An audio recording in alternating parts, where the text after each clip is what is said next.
kami di channel Kang Acep Pelah, saya dan Kang Yuda. Oke, seperti yang kemarin telah kita bahas tentang definisi hukum.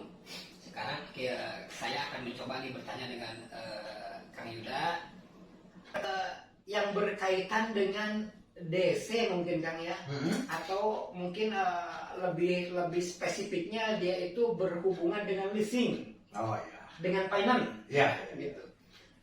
Jadi mungkin ada beberapa tunggakan pembayaran yang belum bisa terpenuhi oleh si konsumen.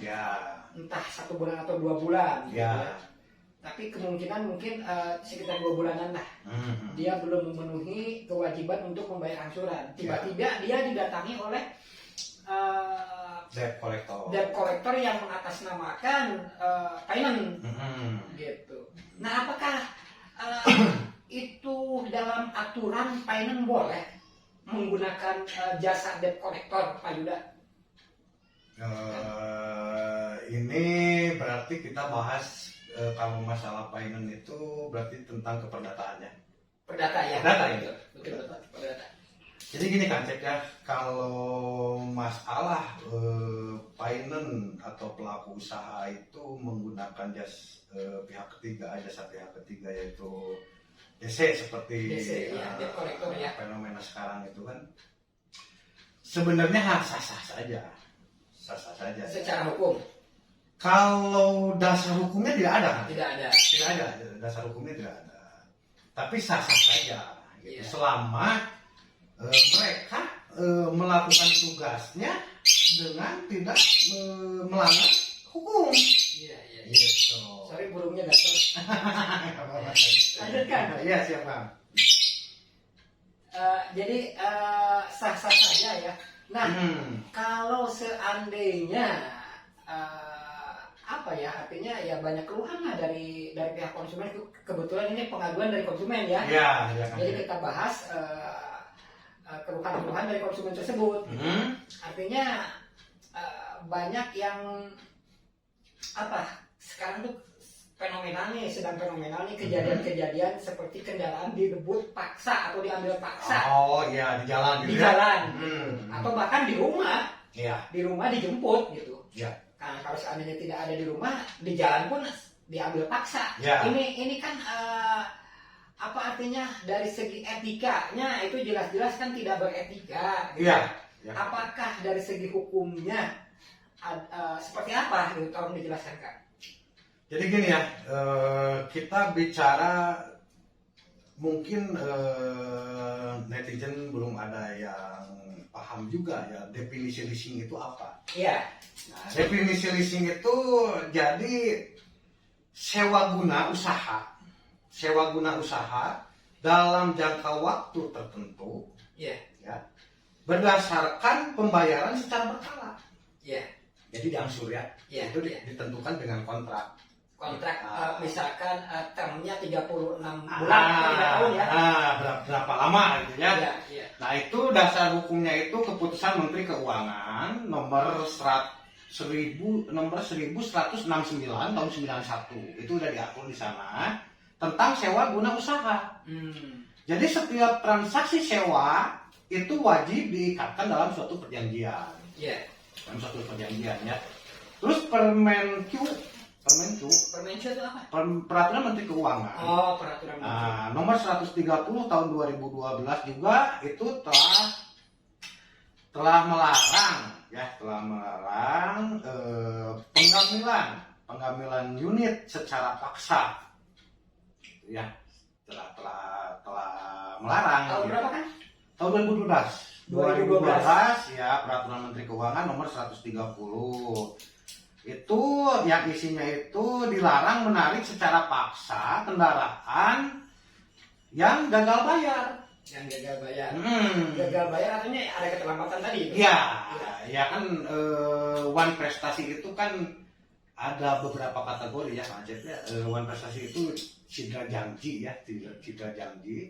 itu ada sama sekali tidak bisa memenuhi prestasi. Jadi one prestasi itu dalam pengertian hukum adalah cedera janji. Cedera janji, ya. Jadi dia mungkin bisa lebih dipahami lagi ingkar janji mungkin ya. Iya, ingkar janji gitu. Dalam perjanjian yang sudah disepakati. Iya, antara kreditur dan debitur. Betul. Gitu ya. Itu di sana itu kan diatur itu kan menurut Permen Q yang tadi. Iya, Permen Q. Ya, itu tidak bisa ditarik, tidak bisa.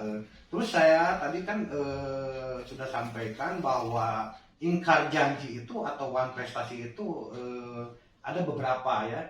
Jadi ada yang tidak bisa memenuhi prestasi seluruhnya, Iya.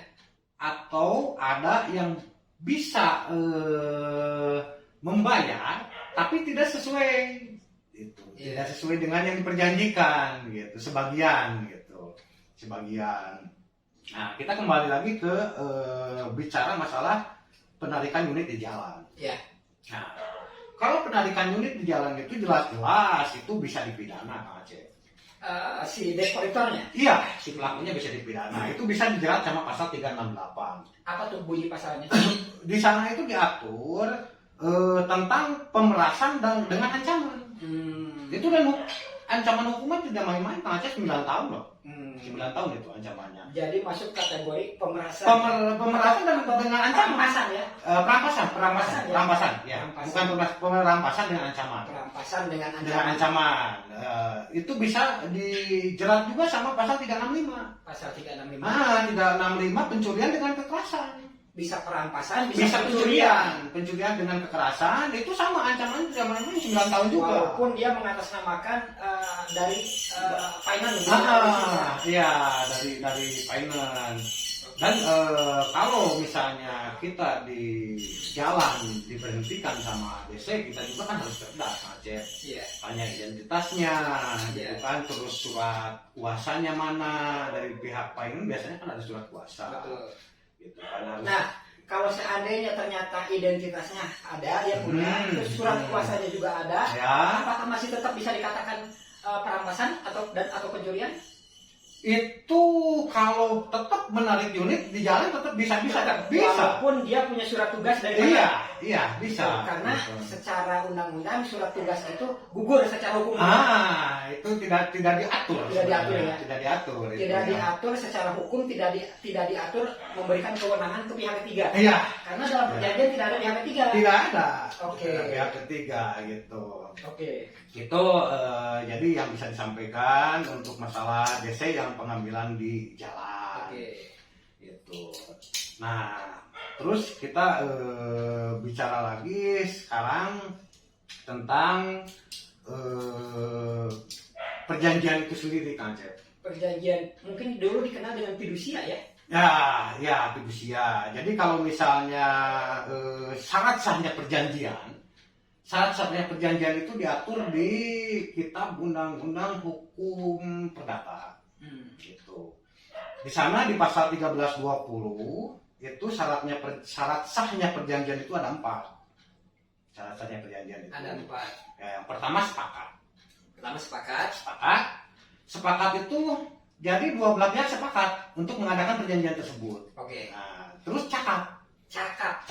Yang kedua cakap. Dalam arti cakap itu kedua-duanya sudah memenuhi kriteria disebut sehat dan dewasa gitu kan.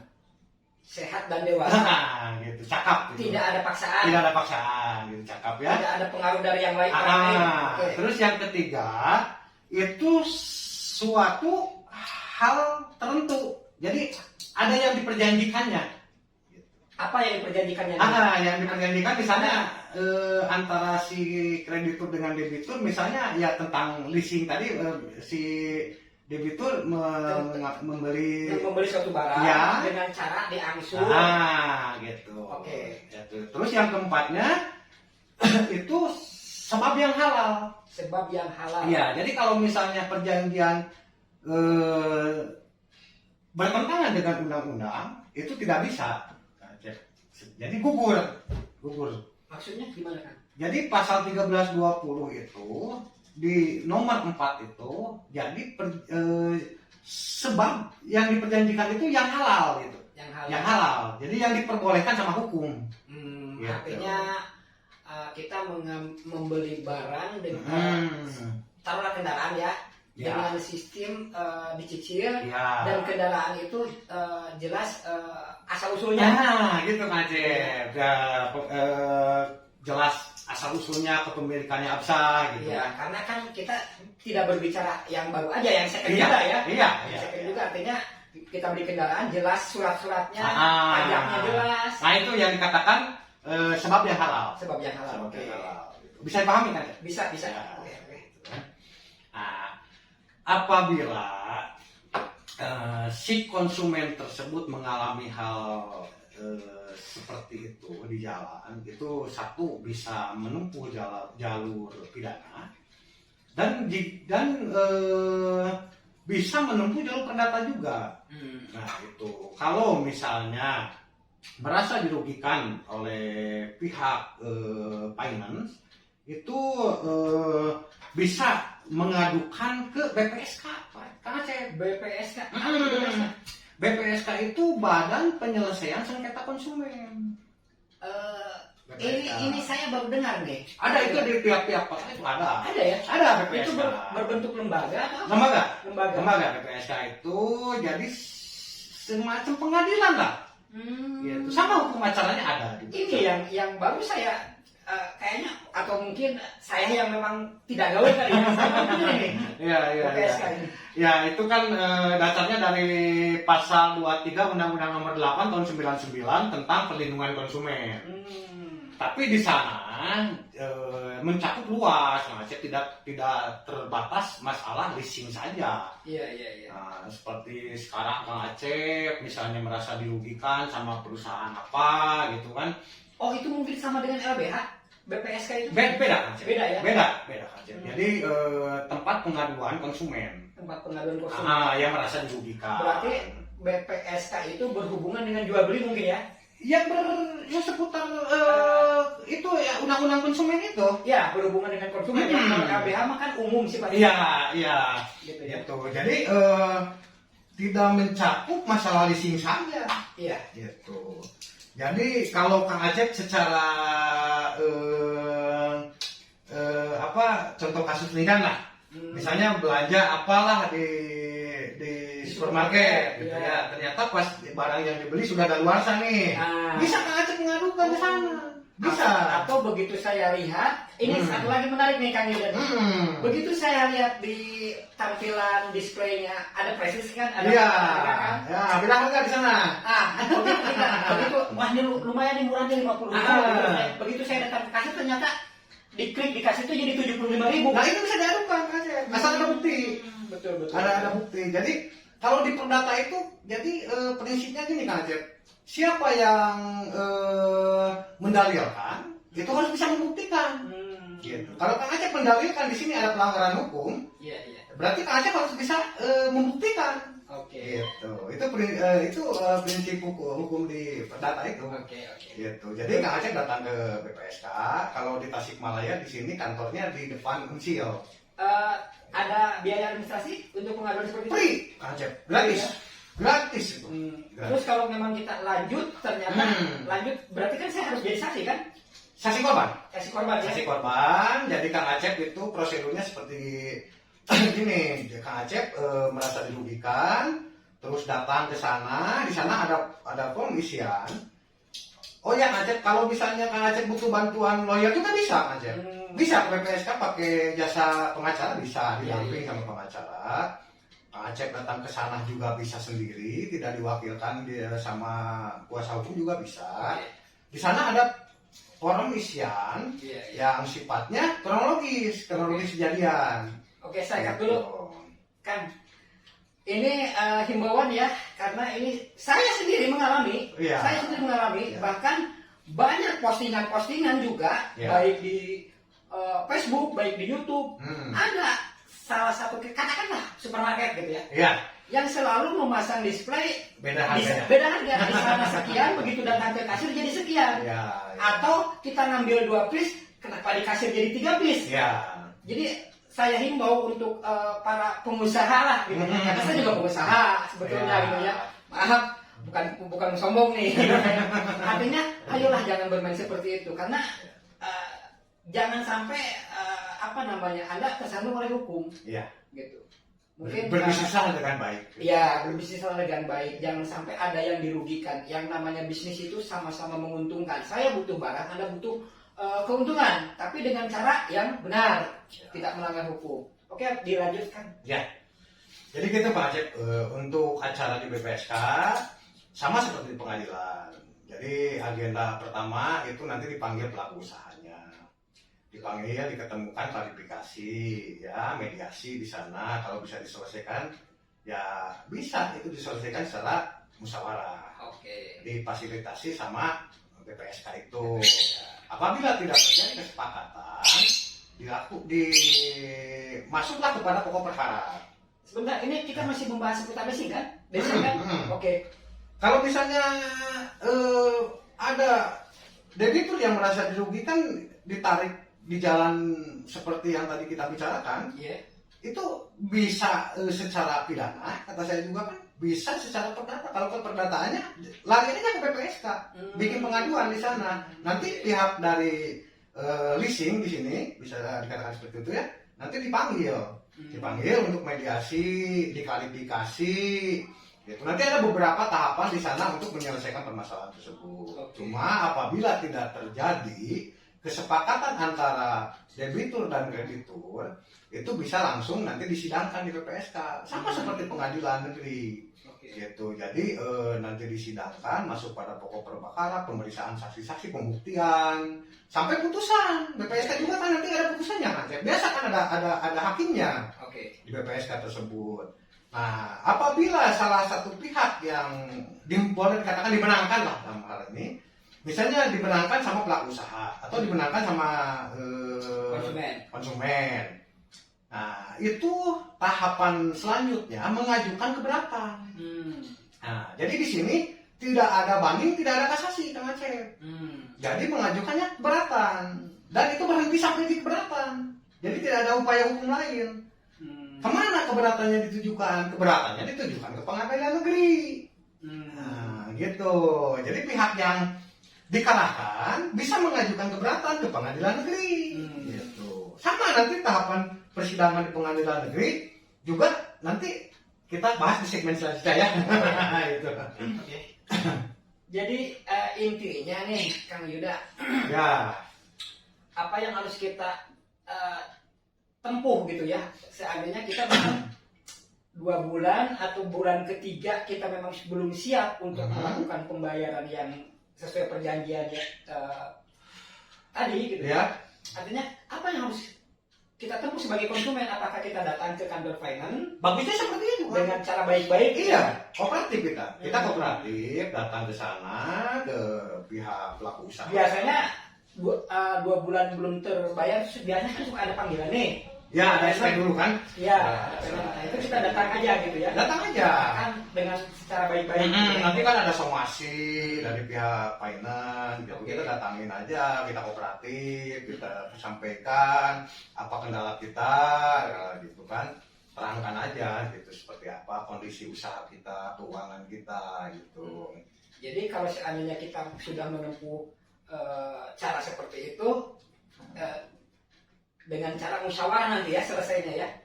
Ya, memang kita itu kan ada timur harusnya bagusnya diselesaikan secara musyawarah. Musyawarah mufakat itu kan sudah dijelaskan di Pancasila ya. Juga tidak ada itu kan. Jadi tidak ada yang dirugikan. Ya. Oke. Nah, kita bicara tentang fidusia ya, Cep ya. Fidusia. Jadi fidusia itu si konsumen itu memberikan kuasa kepada pelaku usaha, dalam hal ini pihak finance, itu dinamakan akta fidusia. Oke, akta fidusia. Nah, itu didaftarkan paling lambat itu kalau nggak salah 30 hari dari penandatanganan kontrak. Iya. Itu udah harus didaftarkan. Kemana kita mendaftarkannya? Ke notaris. Ke notaris itu dibikinkan akta fidusia. Itu fakta fidusia. Jadi tapi kemarin Kang Acep ini ada lagi yang menguji undang-undang tersebut ke MK, ke Mahkamah Konstitusi. Jadi pada awal tahun 2020 MK mengeluarkan putusan nomor 18 2020 terbaru ya, putusan MK terbaru ya, mengeluarkan putusan nomor 18 tahun 2019 terkait dengan pengujian Undang-Undang nomor 42 tahun 99 tentang fidusia itu. Jadi fidusia itu dasar hukumnya itu Undang-Undang nomor 42 tahun 99. Tahun 99. Dasar fidusia itu, dasar fidusia itunya tentang jaminan fidusia. Dengan adanya putusan ini, Kang Acep, jadi si debitur atau konsumen yang cedera janji atau wan prestasi tadi, yang ikat janji tadi ya, itu bisa melelang. Bisa melelang barang jaminan, objek jaminan. Objek jaminan itu bisa dilelang sendiri. Sama si pelaku usaha. Tapi Sama tetap si harus ada izin. Enggak. Enggak. Jadi itu udah merupakan Masuk dalam perjanjian. enggak, jadi sifatnya itu seperti putusan pengadilan. Seperti putusan pengadilan. Tetapi tidak serta-merta secara otomatis ya. Untuk perlindungan untuk melaksanakan eksekutorial tersebut.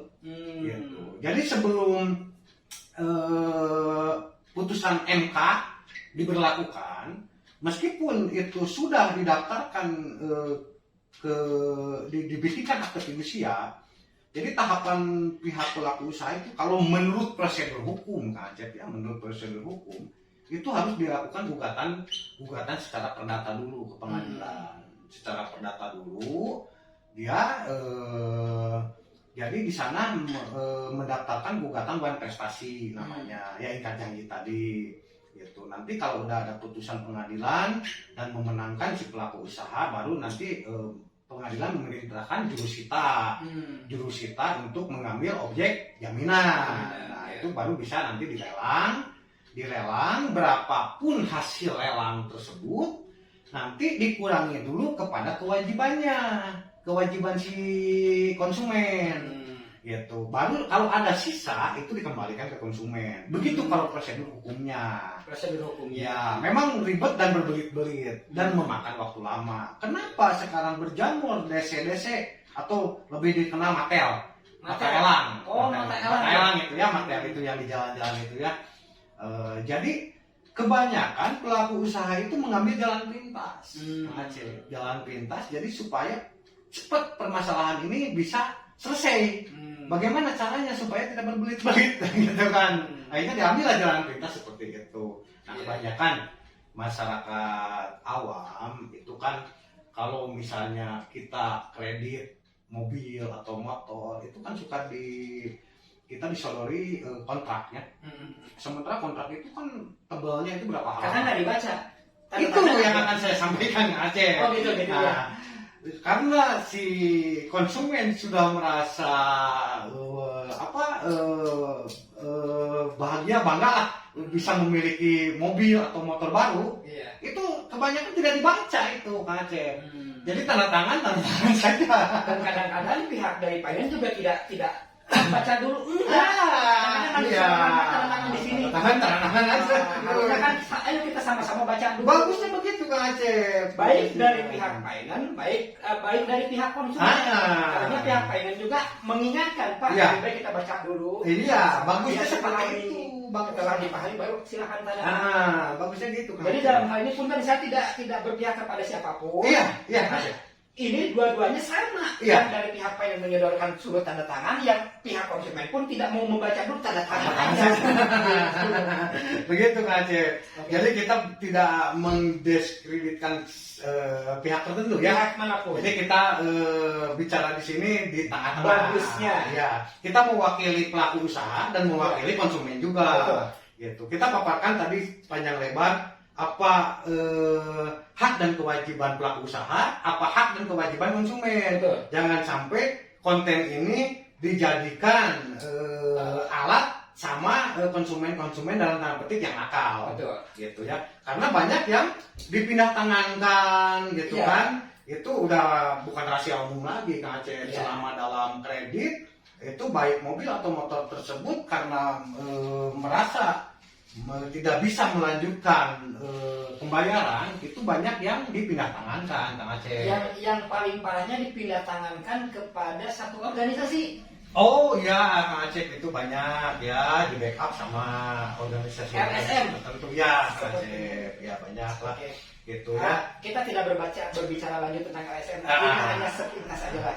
Ya. Jadi artinya mungkin dalam hal ini kita sebagai konsumen harus bijak, Ya, ya. dan seandainya saya juga berada di posisi pengusaha, Ya. juga sama harus bijak. Iya, itu Kang Acep. Gitu. Jadi intinya ya sebetulnya semuanya harus, kalau kita mengikuti aturan, semuanya tidak ada yang dirugikan. Tidak ada Oke, ya. Jadi sebenarnya kontribusi leasing itu ke perekonomian kita itu sangat sangat bagus. Membantu ya. Sangat sangat membantu. Tapi ke konsumen juga, kalau konsumennya beretikat baik dari awal itu sangat membantu. Oke. Dengan DP yang minim itu bisa membeli kendaraan baik sepeda motor ataupun mobil, Kang Acep, gitu kan. Tapi tetap konsumen juga, kita harus jadi konsumen yang cerdas, Kang Acep, Betul. gitu kan. Gitu yang bisa saya sampaikan untuk masalah fidusia, ya fidusia gitu. Nah, jadi sekali lagi kami di sini bicara mewakili pelaku usaha, dan kita mewakili juga sebagai konsumen. Ya. Dan saya himbau juga yang punya kredit pihak finance itu jangan sekali-kali memindah tangankan Kang Acep, karena itu ancaman pidana juga Kang Acep. Pidana juga itu bisa dijerat sama pasal penggelapan Kang Acep 372 pasal 372 itu 4 tahun Kang Acep. Iya, iya. Itu Jadi artinya kita belum lunas, atau iya belum selesai lah, perjanjian itu belum lunas, kita sudah jual atau overbooking, ada istilah overbooking ya. overbooking itu bisa saja Kang Acep itu. Tapi kalau bagusnya itu diketahui sama pihak Iya. finance. Artinya kalau Jangan kita- di bawah tangan. Betul. Artinya kalau Gitu. kita mau overbooking kan, Iya. itu harus ada laporan dulu ke Laporan. barang ini Gitu. sudah saya jual kembali. Dipindah tangan kan. Kan. Gitu. Dan kita sama-sama menghadap mungkin ke finance ya, Iya, sama yang siap calon pembelinya itu dihadirkan. membelikan ya. Jadi Kang Acep, Jadi kalaupun ada apa-apa, pihak finance tidak ngejar kita lagi. secara hukum tetap Kang Acep, Tetap, ya. karena sebenarnya itu tidak bisa, sebenarnya di overbooking itu tidak bisa. Dalam perjanjian tidak boleh. Tidak boleh, dalam perjanjian itu tidak boleh disewakan, tidak boleh dipindah tangankan. Gitu. Tapi secara teknis mungkin ya, atas dasar musyawarah tadi, secara etikanya Iya. silakan datang ke finance. Ya, itu juga nanti atas persetujuan finance. Disurvei juga nanti oleh pihak finance apakah layak atau tidak gitu kan. Itu Kang Acep, kalau misalnya main-main dengan objek jaminan, awas Kang Acep, ada pidananya ini. 372 nya penggelapan.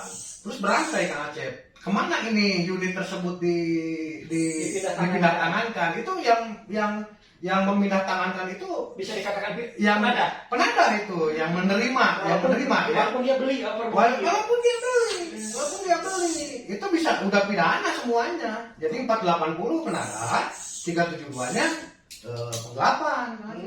Gitu. Makanya hati-hati. Oke, baik, sobat Kang Acep. Jadi demikian penjelasan tentang finance, tentang leasing, tentang DC, tentang matalan. Jadi seperti itu. Nah, jadi intinya ternyata apa namanya istilahnya, fenomena yang terjadi di sekarang di masyarakat ya artinya memang intinya gelap hukum. Ya. Gelap hukum. Jadi artinya si konsumen merasa apa artinya, merasa karena desa itu merasa ya baru saja dikatakan kita bisa jerat dengan perampasan, Ya. tapi kita juga harus introspeksi diri sebagai konsumen. Iya Kang Acep. Gitu. Artinya tidak bisa semena-mena memanfaatkan situasi seperti ini. Ya. Jadi intinya ayolah kita sama-sama menjadi orang yang cerdas, Ya. menjadi konsumen yang cerdas. Iya. Gitu mungkin ya, gitu. Ya. Kang Yuda, artinya ya kalau seandainya tidak ada kemampuan atau ternyata kemampuan kita menurun untuk membayar angsuran tadi, lebih baik datang Ya. musyawarah. Itulah Kooperatif lah kita. kooperatif, itulah yang dikatakan konsumen cerdas mungkin. Gitu kan Acep. Jadi itu garis besarnya secara hukumnya. Mungkin yang terjadi kembali lagi kepada nurani masing-masing, pola pikir masing-masing. Jadi untuk segmen ini kita cukupkan dulu, Iya. Kang Yuda ya. Nanti kita bahas lagi di segmen berikutnya untuk hal-hal yang lebih yang terus bersangkutan dengan hukum. Ya. Kita akan bedah, kita akan kupas habis. Ya. Jangan lupa sobat di subscribe, di like, di share, dan jangan lupa bunyikan lonceng notifikasinya gitu agar setiap kita membuat diskusi, bukan pencerahan ya, diskusi tentang hukum, para sobat tidak ketinggalan informasinya. Oke, demikian para sobat, semoga apa yang kita diskusikan ada sedikit yang bisa diambil hikmahnya dan ada sedikit yang bisa dipahami. Tujuan saya di sini membuat mengupas tentang hukum seperti ini tiada lain adalah berbagi agar kita lebih memahami atau mengedukasi mungkin ya. Ya, itu lebih tepatnya. Iya, oke. Demikian para sobat, sampai ketemu lagi di waktu dan di segmen yang lain tetap yang berhubungan dengan hukum. Oke, wassalamualaikum warahmatullahi wabarakatuh. Kang, terima kasih Kang.